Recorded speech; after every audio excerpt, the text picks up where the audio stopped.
4 సంవత్సరం నుండి వినతి పత్రాలు ఇస్తూ 28/12/24 నాడు మేమందరం యూనిట్గా ఉండి ఏదైనా సమస్య సాధించుకోవాలనే ఉద్దేశం కొద్దీ మందారం డివిజన్ సింగరేణి హై స్కూల్లో సింగరేణి రిటైర్ కార్మిక అసోసియేషన్ కూడా ఏర్పాటు చేసుకున్నాం.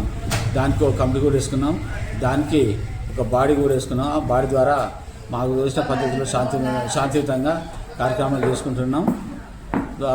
ప్లస్ మా అసోసియేషన్ రిజిస్ట్రేషన్ కూడా వచ్చింది. రిజిస్ట్రేషన్ నెంబర్ 35/2025గా మీరు చేసుకోవచ్చు.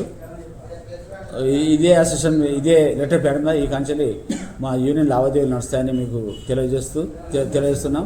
ఇప్పటి వరకు మా పాత్రిక మిత్రులు ఎలక్ట్రానిక్ మీడియా మిత్రులందరూ మా ఉద్యమానికి సహకరించి చివరి దశకు వరకు తోడ్పాటు అందించిన మీ అందరికీ పేరు పేరున ధన్యవాదాలు తెలుపుకుంటూ, మాకంటూ కొన్ని ఇంకా సమస్యలు ఉన్నాయి. ఆ సమస్యలు కూడా ప్రభుత్వం దృష్టికి తీసుకెళ్తున్నాం. అవి ప్రజాప్రతినిధులు కానీ, ఎంపీ కానీ, ఎమ్మెల్యే కానీ ప్రభుత్వం దృష్టికి తీసుకుపోయి రిటైర్ కార్మిక సమస్యలు పరిష్కరించవలసిందిగా మేము వేడుకుంటున్నాము. హెల్త్ కార్డు 8 లక్షలు మాకు ఇంతకుముందు పరిమితి పెట్టింది భార్య భర్తలకు. 8 లక్షల నుంచి వెళ్ళి 10 లక్షలు చేస్తున్నట్టు డిప్యూటీ సీఎం గారు చెప్పిండ్రు. దానికి తక్షణమే ఒక సర్కులర్ ఇప్పించవలసిందిగా వేడుకుంటున్నాం.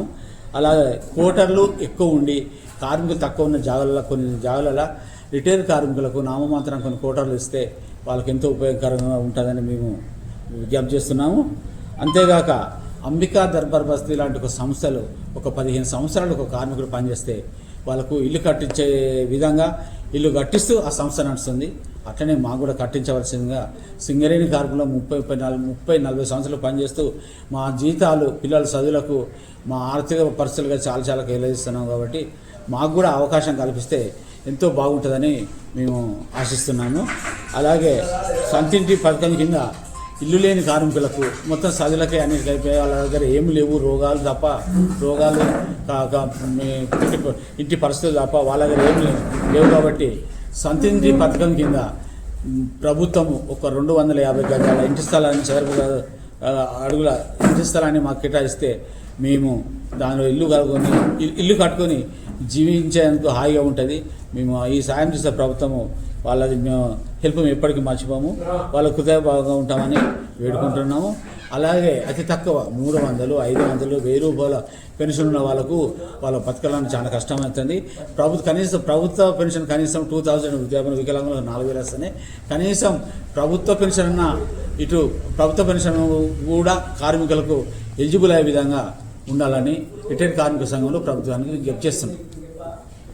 మందామరి డివిజన్లో పనిచేస్తూ మెడికల్ ద్వారా కానీ పూర్తి స్థాయి సర్వీస్ చేసిన రిటైర్ కార్మికులకు 11వ వేజ్ బోర్డు పెన్షన్ రాక చాలా ఇబ్బందులకు గురవుతున్నారు. దాదాపు 11వ వేజ్ బోర్డు కాలం మూసి రేపు 12వ వేజ్ బోర్డు కాలం సమీపిస్తున్న 11వ వేజ్ బోర్డు రాక 10వ వేజ్ బోర్డుతోనే కాలం వెల్లడిస్తూ 11వ వేజ్ బోర్డు పెన్షన్ ఎదురుస్తున్నాం. మందమరి డివిజన్లో 700 మందికి గాను 571 మందికి ఆర్డర్స్ వచ్చినా కూడా కేవలం పైసలు మాత్రం 100 మందికి వచ్చినాయి.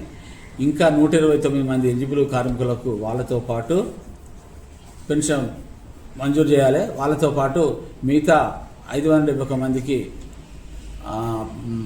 డబ్బులు పడే విధంగా కృషి చేయాలి. ఈ విషయమై ఎన్నిసార్లు అధికారుల చుట్టూ తిరిగినా స్పందించలేరు, కార్మిక సంఘాలు పట్టించుకుంటలేవు. చాలాని పెన్షన్ బాగా వెల్లడిస్తున్నారు. ఇదే విషయమై ఈ మధ్య పెద్దపల్లి ఎంపీ వంశీ గారు ఆయన దృష్టి తీసుకున్నప్పుడు సింగరేణిలో చాలా దారుణంగా పెన్షన్ ఉన్నది. ఈ పెన్షన్తో మేము బతకలేము, 300, 500, 1000 బతకడం మాకు చాలా ఇబ్బంది ఉన్నది. 1998లో కాకా గారు ప్రవేశపెట్టినప్పుడు పెన్షన్ పద్ధతి ప్రతి 3 సంవత్సరాలకు ఒకసారి రివైజ్ చేసే పద్ధతి ఉండే, అది అవుతలేదు. తక్కువ పెన్షన్తో మేము బతకడానికి ఇబ్బంది అవుతుంది అన్న విషయాన్ని ఆయన దృష్టికి తీసుకోపోగా పార్లమెంట్లో ఖచ్చితంగా 10,000కు రిటైర్ కార్మికులకు పెన్షన్ వచ్చే విధంగా, తక్కువ కాకుండా ఎక్కువ వచ్చే విధంగా 10,000 కనీసం 10,000 అన్నా ఉండేటట్టు అయినా నేను పోరాడి నా వంతు బాగా కృషి చేస్తానని చెప్తూ పెన్షన్ డబ్బులు లేకున్నా కూడా ఒక టన్నుకు 20 రూపాయల చొప్పున ఇప్పుడు పెన్షన్ డబ్బులు పంపిస్తూ దానికి సంబంధించిన 140 కోట్లు ఆయన మా పెన్షన్ ఖాతాలో జమ అయ్యే విధంగా ఆయన కృషి చేసినందుకు మా రిటైర్ కార్మికుల అసోసియేషన్ తరపున మేము ఆయనకు ధన్యవాదాలు తెలుపుతున్నాం.